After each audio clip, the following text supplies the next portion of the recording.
Morning all, how are we all doing? It's a bit fresh up here in Yorkshire today. Now for those of you that's followed my channel, I've been doing a few videos on using some of this old equipment that I have, made by Massey Ferguson. Today's plan is to go across to my dad's and to pick up a Massey Ferguson cordwood saw. We'll get some logs sawn ready to keep us warm during the winter. For today's video we're going to be using the Massey Ferguson 35X.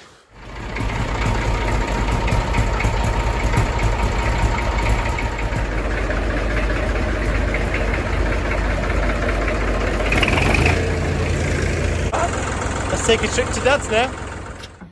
We've arrived. It's cool. It's very cool. I think I've just woken someone up. Here we have it. The Massey Ferguson cordwood saw. What today's video is all about. See, I'm a little bit cold, a little bit chilly. I've got some glowing cheeks. Let's bob inside, have a cup of tea, and I'll tell you all about the Ferguson saw. This is one of the first advertisements that Ferguson come up with for the saw. It's priced at £26, if I remember rightly from reading earlier on. As you can see, it's mobile, safe. This is one of the first models to come out. There was two different types of this saw. This design is exactly the same as mine, except mine's got the safety guards which were fitted on after 1960. You can see it was very versatile little implement. Another fantastic thing that Ferguson come up with. These are a couple of photographs that I've added. This is how the saw looked before we restored it. This was in about 1998, I believe. We just restored his grey Fergi and we're on with the implements too. So it all got shot blasted. There was a fantastic product back then that used to kill the rust, and it really did work quite well. Last time that this machine was used, my godfather used it for sawing up railway sleepers. So it's completely destroyed the blade. Spring, I went to our local place and I got it resharpened, so we'll give it a try, see how good she is. When I did do the blade, I noticed that it cut the little dowel off. I did wonder if it would possibly come out and I could replace it.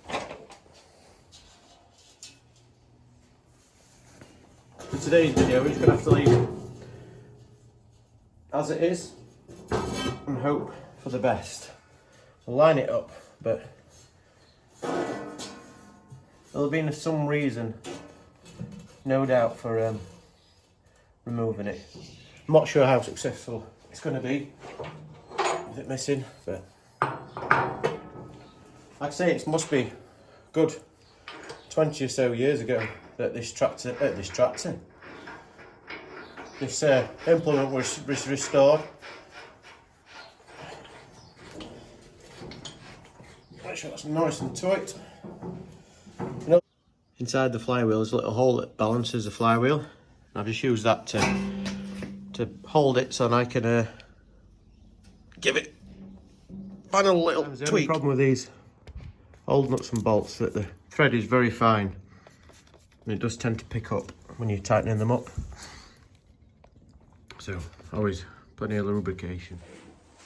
On the earlier version of these saws, none of these guards were in place, but on the later ones, obviously, with health and safety. In 1964, there was a big act passed and lots of things changed on the farm. And much more safety was involved, thankfully. But still, this machine demands a hell of a lot of respect. Hell of a lot of respect. So if you have got one, don't be just using it willy-nilly.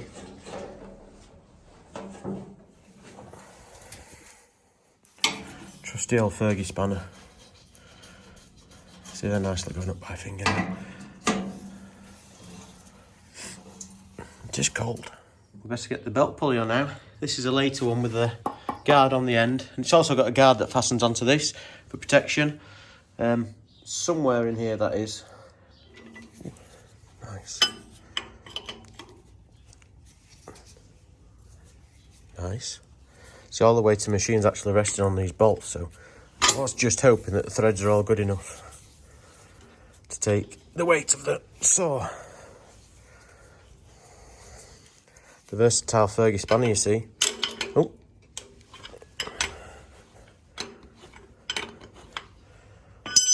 Now, did we paint the PTO shaft when we restored this tractor? No, we didn't. One thing I don't like, painted PTOs that you can't get on. It's the correct manner to stow them away. There we go. Ready for the... Well, I'm going to see if this misses first. So I've enlisted the help of a cameraman. Morning. Sorry I woke you. What you put them weights on front for? There's no need for it with this sort of bench and running front tyres up. £93 each. Goodness me, money to burn. That's me told. So the belt pulley can be placed either out or whichever way you want it round, but today we need it this way. So hopefully... Oh! Straight on, look. Straight on. But you will notice, you fans out there, that you have to pull it back a bit to get a nut on one of these awkward studs. You try not to swear then. There we go, look straight on that one.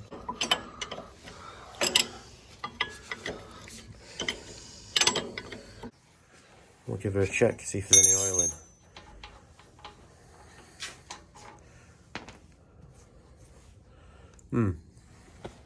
Right. Just a little top up. It's not focusing very well, is it? Ooh. She's about there. Yep. Perfect. Right, we'll get your button back up. We'll get the saw on. Slight digression from the saw bench. This is the 65 Mark II multi-power that we're currently restoring.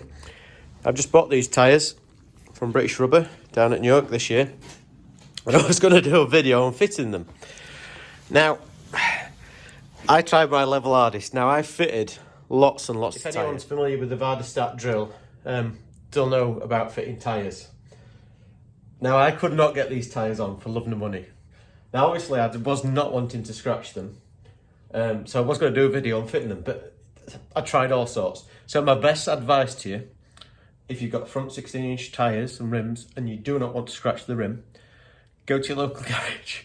They have a special device where you can put it on the machine, and it's plastic to hold the rim.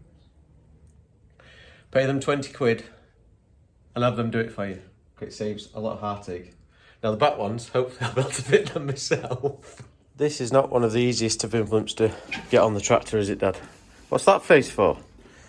So yeah, I'm not quite sure how to hold the phone and actually put it on, so we'll try. Process to getting it on, so yeah, I have to bear with me. I can't. We'll see. We'll pull it forward a little bit. See how I get on. Just drop my arms down a little bit more, please. Yep. Come on, baby. This is where I think it gets interesting. Oh yeah, that's right. Because top link now won't fit on. Back off again and lift it up above it. So now we can work the arms on. Now this machine, you don't actually need the check chains on to hold it tight. See? Easy when you have it that way. Right, I'm just going to try and get top link on now. So now what we do is start the tractor up, lift it up a bit. We've had a few choice words. We've eventually got it on. So now what we're doing, we're adjusting the top link so then the belt pulley pulls nice and tight to drive the saw. So this morning, this tractor wouldn't start.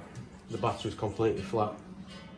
So I changed the batteries, changed the tractor, but it appears it's not charged, so we're having to spin the blade, spin the pump to lift the arms so we can bump start it down the road. That is the plan. How come it's me that ends up pushing? Push your back. I'm at back. Jesus Christ. This is a professional video, this is. Right, let's get set off. Off we pop.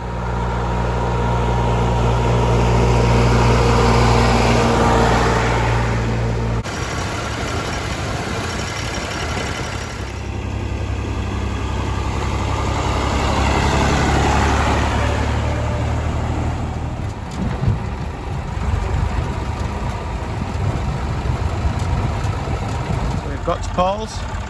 He's very kindly going to donate us a little bit of wood. He's got this little orchard.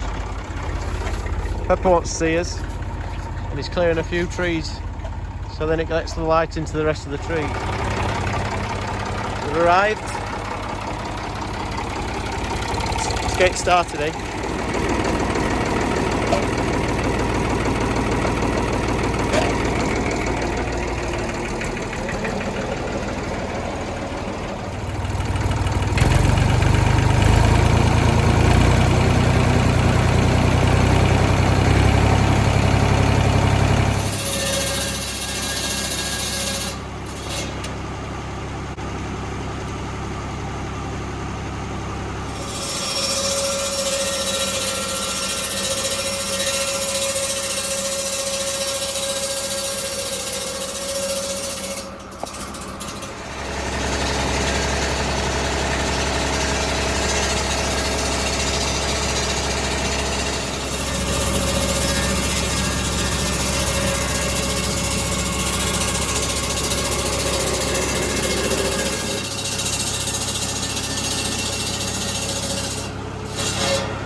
Was to make sure it was nice and small and nimble. You could take the tractor to any environment, make sure you fit it in.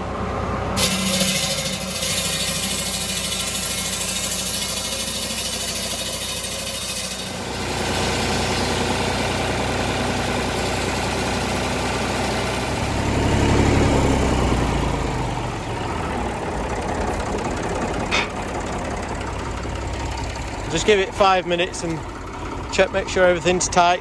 Bearings are not getting warm, so it's not been used for so long. Just check this bearing at this side. I have greased it before we started, but there's a little bit of heat in that bearing, so we're going to get a little bit more grease and try it again. So I've had a theory. I wonder if the belt's too tight. I'm just slapping the belt off slightly, and we'll try that. We'll give it a shot of grease and then we'll try that.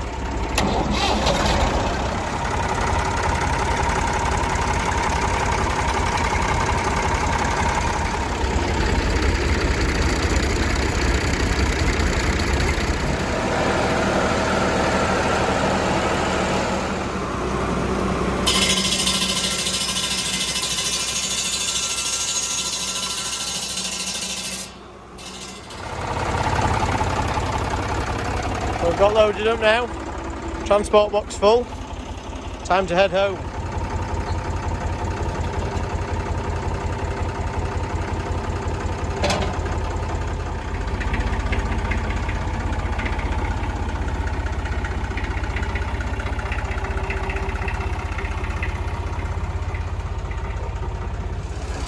All that's left to do, get the axe out,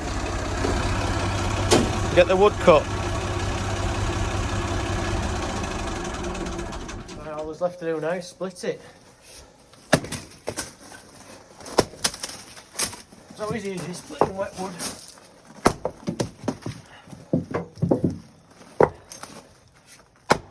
We'll save this for next year then. So it'll just take a year or so to dry out properly. The result of all this hard work today. So I literally was using the saw today for maybe 10 or 15 minutes. So it just shows how much actual work you could get through that machine. I think it was, believe it, about £26 to buy, which I suppose is quite expensive back in the day, but still, the amount of work you could get from out of that saw it's phenomenal. So I've thoroughly enjoyed making today's video. I hope you have. If you do, if you'd like to hit the like button for me, and if you don't already, please subscribe to me. And we'll get a few more of these videos out through the coming months and years. So thank you all very much for watching. I'm going to get nice and warm next to this fire. Cheers now, bye.